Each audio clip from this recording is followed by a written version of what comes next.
साध संगत जी, प्रेम से कहना धन निरंकार जी। एक नई साखी के साथ स्वागत है आप सभी का आपके ही अपने चैनल पर। आज की साखी का विषय है भगवान को भेंट। चलिए सुनते हैं आज की ये साखी। साध संगत जी, पुरानी बात है। एक सेठ जी के पास एक व्यक्ति काम करता था। सेठ को उस व्यक्ति पर बहुत विश्वास था।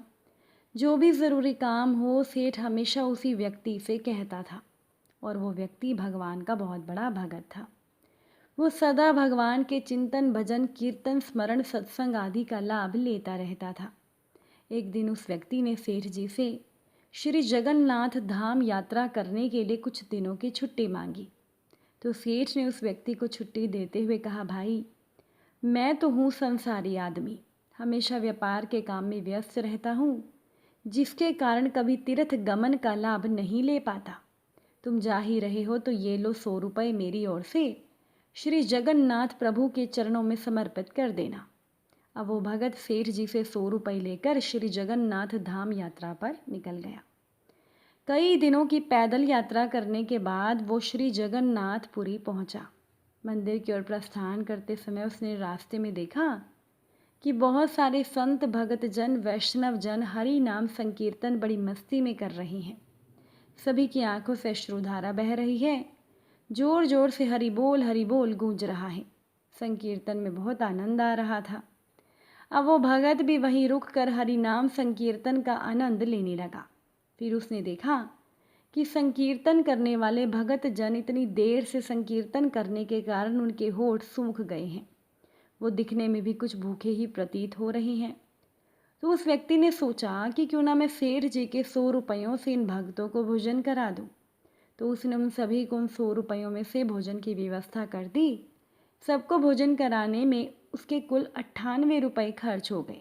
अब उसके पास 2 रुपये बच गए तो उसने सोचा, चलो अच्छा हुआ, 2 रुपये जगन्नाथ जी के चरणों में सेठ के नाम से चढ़ा दूंगा। जब सेठ पूछेगा तो मैं कहूँगा पैसे चढ़ा दिए। सेठ ये तो नहीं कहेगा कि मेरे 100 रुपये चढ़ाए।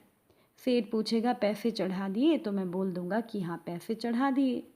झूठ भी नहीं होगा और काम भी हो जाएगा। अब भगत ने श्री जगन्नाथ जी के दर्शनों के लिए मंदिर में प्रवेश किया। श्री जगन्नाथ जी की छवि को निहारते हुए अपने हृदय में उनको विराजमान करवाया। अंत में उस व्यक्ति ने सेठ जी के 2 रुपये श्री जगन्नाथ जी के चरणों में चढ़ा दिए और बोला कि ये 2 रुपये सेठ जी ने भेजे हैं। अब उसी रात सेठ जी के पास स्वप्न में श्री जगन्नाथ जी आए, आशीर्वाद दिया और बोले, सेठ तुम्हारे 98 रुपये मुझे मिल गए हैं। ये कहकर श्री जगन्नाथ जी अंतर्ध्यान हो गए। सेठ जाग गया और सोचने लगा, मेरा नौकर तो बड़ा ईमानदार है, पर अचानक से उसे क्या ज़रूरत पड़ गई, उसने 2 रुपये भगवान को कम क्यों चढ़ाए। उसने 2 रुपये का क्या खा लिया, उसे ऐसी क्या ज़रूरत आन पड़ी होगी। ऐसा विचार सेठ करता रहा। काफ़ी दिन बीतने के बाद भगत वापस आया और सेठ के पास पहुंचा। तो सेठ जी ने कहा कि मेरे पैसे जगन्नाथ जी को चढ़ा दिए थे ना। भगत बोला, हाँ मैंने पैसे चढ़ा दिए। तो सेठ ने कहा, पर तुमने 98 रुपये क्यों चढ़ाए, 2 रुपये किस काम में प्रयोग किए।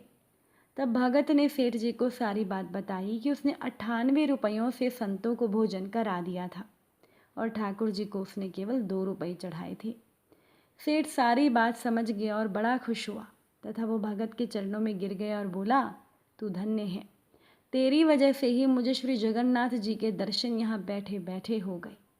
साथ संगत जी, भगवान को आपके धन की कोई ज़रूरत नहीं है और भगवान को तो सेठ जी के वो 98 रुपये स्वीकार थे जो जीव मात्र की सेवा में खर्च किए गए, और उस 2 रुपयों का भगवान के लिए कोई महत्व नहीं था जो उनके चरणों में नगद चढ़ाए गए। तो भगवान को हमारे पैसे की ज़रूरत नहीं। भूखे में भगवान के दर्शन करने वाला ही इंसान सच्चा धर्मात्मा कहलाता है। दक्षिण भारत में तिरुविशनल्लूर अय्यावर नामक एक निश्चल हृदय के विद्वान ब्राह्मण रहते थे। तो एक बार उनके पिता के श्राद्ध में ब्रह्मभोज की तैयारी हो रही थी। ब्राह्मण श्राद्ध तर्पण कराने आने वाले ही थे कि अय्यावर घास लेने के लिए घर के पिछवाड़े में गए। उन्होंने देखा कि वहाँ भूख से व्याकुल एक व्यक्ति खड़ा है। तो अय्यावर को देखते ही वो व्यक्ति बोला कि मैंने 4 दिन से कुछ नहीं खाया, भूख की वजह से मेरे प्राण निकल रहे हैं, जूठा बासी जैसा भी भोजन हो देकर मेरे प्राण बचाओ। उसके करुणा भरे शब्द सुनकर अय्यावर का हृदय द्रवित हो गया। वो घर के अंदर गए और जो श्राद्ध की जो सामग्री पत्ते पर रखी थी लाकर उन्होंने उस व्यक्ति को भेंट दे दी। पुरोहित ने यह देखा तो वो क्रोधित होकर बोला, पंडित होकर भी बिना भोग की सामग्री निम्न जाति के भिखारी को देकर तुमने घोर पाप किया है। अब तुम्हें प्रायश्चित करना पड़ेगा, तभी हम ब्राह्मण भोजन करेंगे। क्रोध अभिमान में पगलाए पुरोहित ने श्राद्ध का भोजन करने से इनकार कर दिया। तभी अचानक से पुरोहित ने देखा कि भगवान आसन पर बैठे अय्यावर को उपदेश दे रहे हैं कि तुम्हारे पिता तुम्हारी करुणा भावना से प्रसन्न हैं। उन्होंने भोजन प्राप्त कर लिया है। तो ये देखकर वो पुरोहित अय्यावर के चरणों में झुककर बोला, तुम धन्य हो। भूखे में भगवान के दर्शन करने वाला ही सच्चा धर्मात्मा होता है और ऐसी ही भेंट को भगवान भी स्वीकार करते हैं। साथ संगत जी, एक अजनबी किसी के घर गया तो वो मेहमान कक्ष में बैठ गया। वो खाली हाथ आया था तो उसने सोचा कि कुछ उपहार देना यहाँ अच्छा रहेगा। तो उसने उसी घर में टंगी हुई एक पेंटिंग उतारी और जब घर का मालिक सामने आया तो उसने पेंटिंग देते हुए कहा, ये मैं आपके लिए लाया हूँ। घर का मालिक जिसे पता था कि ये मेरी चीज़ मुझे ही भेंट दे रहा है, वो तो सन्न रह गया। अब साथ संगत जी, आप ही बताएं कि क्या वो घर का मालिक वो भेंट पाकर, जो कि पहले से ही उसकी है, तो क्या उस आदमी को खुश होना चाहिए? हमारे ख्याल से तो नहीं। लेकिन आप अब देखिए कि यही काम हम भगवान के साथ भी करते हैं।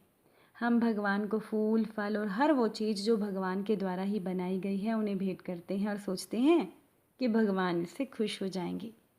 पर हम ये क्यों नहीं समझते कि भगवान को इन सब चीज़ों की ज़रूरत ही नहीं है। अगर आप सच में भगवान को कुछ देना चाहते हैं तो उन्हें अपनी हर श्वास में याद करके अपना प्यार दीजिए। विश्वास मानिए, इससे आपका भगवान ज़रूर खुश होगा।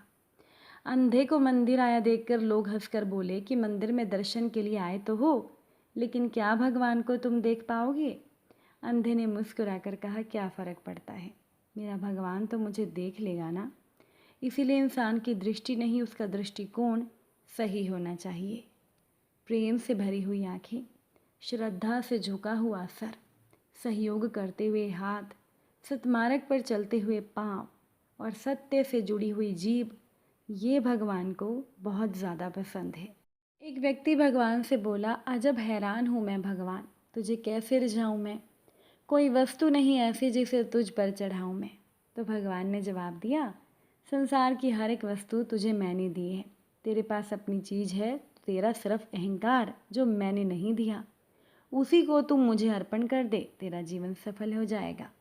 अगर आज की ये साखी आप सभी को अच्छी लगी हो, वीडियो को लाइक शेयर ज़रूर कर दीजिएगा। आप सभी से फिर मुलाकात होगी नई साखी के साथ। साथ संगत जी, प्यार से कहना, धन निरंकार जी।